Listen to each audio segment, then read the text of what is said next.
नमस्कार दोस्तों, आज के इस वीडियो में हम लर्निंग आउटकम्स आधारित लर्निंग गेप सामग्री यानी ब्रिज कोर्स के अंतर्गत विषय सामाजिक विज्ञान कक्षा 8 के लिए वीडियो लेकर आए हैं। आज के इस वीडियो में हम चैप्टर 4 विश्व के विभिन्न भागों में रहने वाले लोगों का जीवन, इसके अंतर्गत जो सीखने के प्रतिफल हैं वे हैं SS 702, SS 711 और SS 712। तो इन प्रतिफलों को प्राप्त करने के लिए हम संक्षिप्त में जो विषय वस्तु है उसकी जानकारी प्राप्त हम कर लेते हैं। आप देख रहे हैं कि इस चित्र में आपको विश्व के विभिन्न भागों में रहने वाले लोग दिखाई दे रहे हैं।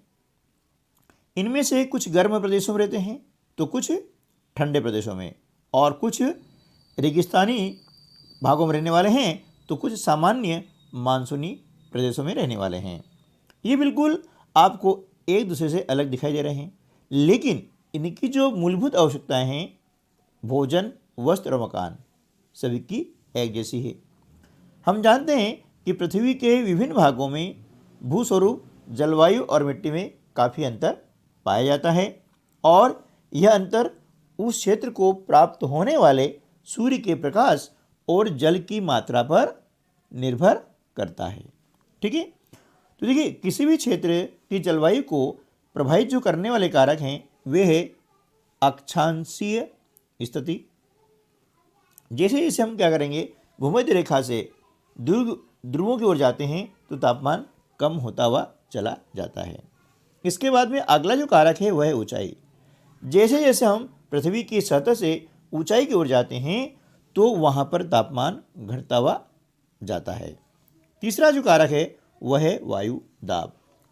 वायु दाब किसी भी क्षेत्र का जो वायु दाब होता है ना, उस स्थान के अक्षांश और ऊंचाई पर निर्भर करता है। अगला जो कारक होता है वह है समुद्र से दूरी। ठीक है ना, जैसे जैसे समुद्र से दूरी बढ़ती जाती है वैसे जलवायु विषम होती हुई चली जाती है, अर्थात गर्मियाँ अधिक गर्म रहती हैं और सर्दी अधिक ठंडी रहती है। उसके बाद में अगला कारक होता है वह है महासागरीय धाराएं। ठीक है ना, उसके बाद में उच्चावच। तो इस प्रकार से ये जो कारक हैं जो किसी भी स्थान की जलवायु को निर्धारित करने में महत्वपूर्ण भूमिका निभाते हैं। तो चलिए अब इसके आधार पर हम जो है क्या करते हैं, जो अभ्यास कार्य दिया हुआ है वह हम कर लेते हैं। इसको आप पढ़ लेंगे विस्तार पूर्वक, है ना, फिर हम क्या करेंगे, अभ्यास कार्य के लिए तैयार हो जाते हैं। तो पहला जो प्रश्न है, भूमध्य रेखीय जलवायु किन अक्षांशों के बीच पाई जाती है? उत्तर है भूमध्य रेखीय जलवायु 10 डिग्री उत्तरी अक्षांश व 10 डिग्री दक्षिणी अक्षांश के बीच पाई जाती है। ठीक है, अगला जो प्रश्न है कि मानसूनी जलवायु प्रदेशों की 3 विशेषताएं लिखिए। उत्तर है मानसूनी जलवायु प्रदेश ग्रीष्मकाल में गर्म, शीतकाल में ठंडा रहता है। इन प्रदेशों में पतझड़ व सदाबहार वन पाए जाते हैं। ठीक है, अगला ये प्रश्न है, नीचे दिए गए वाक्यों को ध्यान से पढ़ें। जिन वाक्यों से आप सहमत हैं उनके आगे सहमत लिखें, और जिन वाक्यों से आप सहमत नहीं हैं यानी असहमत हैं उन्हें सही करके लिखें। है ना, दिए गए वाक्य हैं, पहला कि बाघ, सिंह, तेंदुआ, हाथी व पालतू पशु, गाय, भैंस, बकरी भूमध्य रेखीय जलवायु प्रदेशों में पाए जाते हैं। तो इससे हम क्या है, असहमत है, इसलिए इसका सही क्या हो जाएगा कि वृक्षों पर रहने वाले गोरिल्ला, बंदर, सांप, अजगर, एनाकोंडा आदि भूमध्य रेखीय जलवायु प्रदेशों में पाए जाते हैं। अगला जो पॉइंट है, अत्यधिक वर्षा के कारण सघन सदाबहार वन भूमध्य रेखीय जलवायु प्रदेशों में पाए जाते हैं, जिनके मुख्य वृक्ष हैं रोजवुड और महोगनी। तो इससे सहमत है, बिल्कुल सही है। तीसरा जो बिंदु है, ग्रीष्मकाल गर्म, शीतकाल ठंडा मानसूनी जलवायु की विशेषता है, बिल्कुल सही है, इसलिए हम जो है इस कथन से सहमत हैं। अगला जो पॉइंट है, वृक्षों पर रहने वाले गोरिल्ला, बंदर, सांप, अजगर, एनाकोंडा मानसूनी जलवायु प्रदेशों में पाए जाते हैं। ठीक है ना। तो इससे क्या है, हम असहमत हैं, इसलिए इसका सही लिखा हमने बाघ, सिंह, तेंदुआ, हाथी व पालतू पशु गाय, भैंस, बकरी आदि मानसूनी जलवायु प्रदेशों में पाए जाते हैं। अगला जो पॉइंट है, अक्षांश जितना उच्च होगा तापमान उतना कम होगा। बिल्कुल सही है, इसलिए इसे हम सहमत हैं।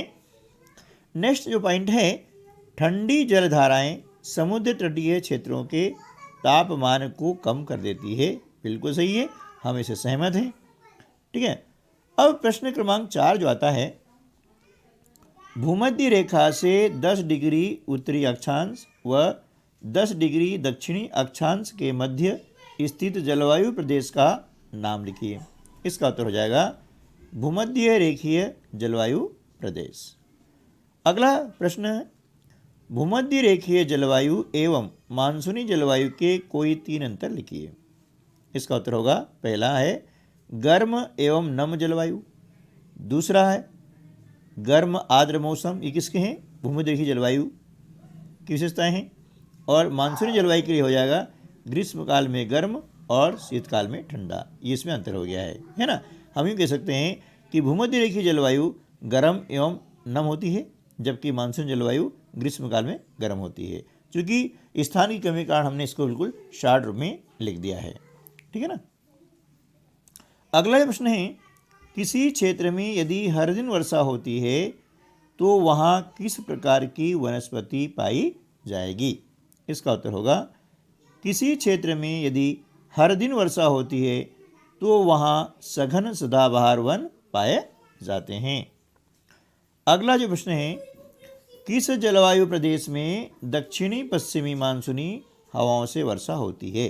लिखिए, मानसूनी जलवायु प्रदेश में दक्षिणी पश्चिमी मानसूनी हवाओं से वर्षा होती है।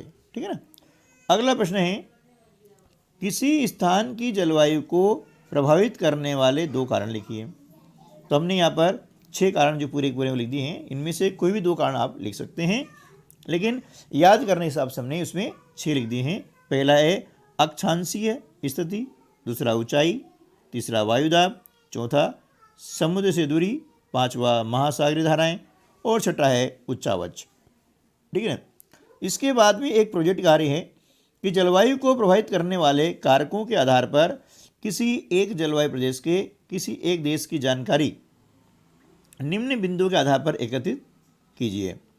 बिंदु हैं उस देश की अक्षांशीय स्थिति, धरातलीय संरचना, पाए जाने वाले मुख्य वृक्ष, मुख्य भोजन, वेशभूषा और यातायात के साधन।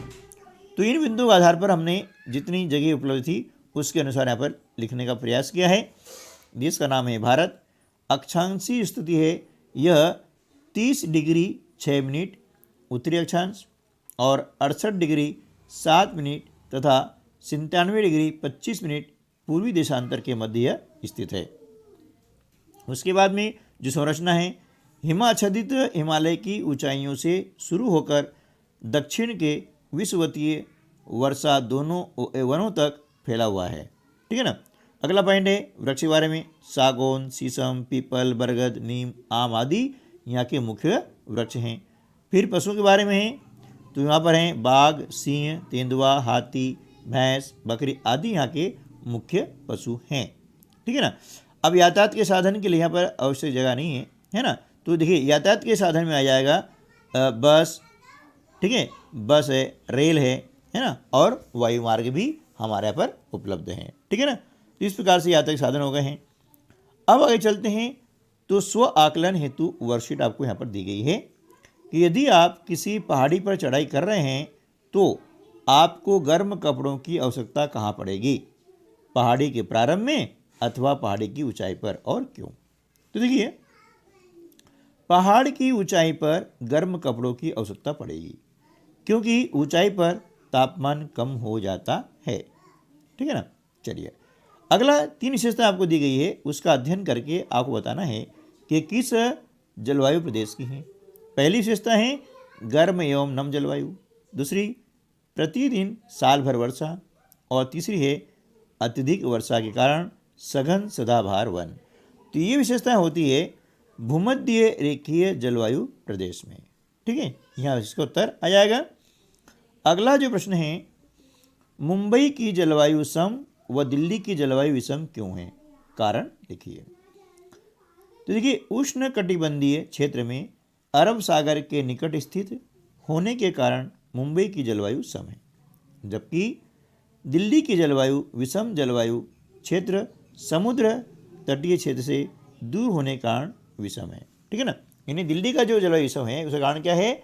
समुद्र तटीय क्षेत्र से दूर होने के कारण। ये इसका मेन पॉइंट आ जाएगा। ठीक है ना। अगला प्रश्न है कि भारत की जलवायु कैसी है ना? भारत की जलवायु कैसी है? इसका उत्तर हो जाएगा भारत की जलवायु उष्णकटिबंधीय मानसूनी जलवायु है। ठीक है दोस्तों, तो आज के वीडियो में बस इतना ही। मिलते हैं अगले वीडियो में, तब तक के लिए नमस्कार, जय हिंद।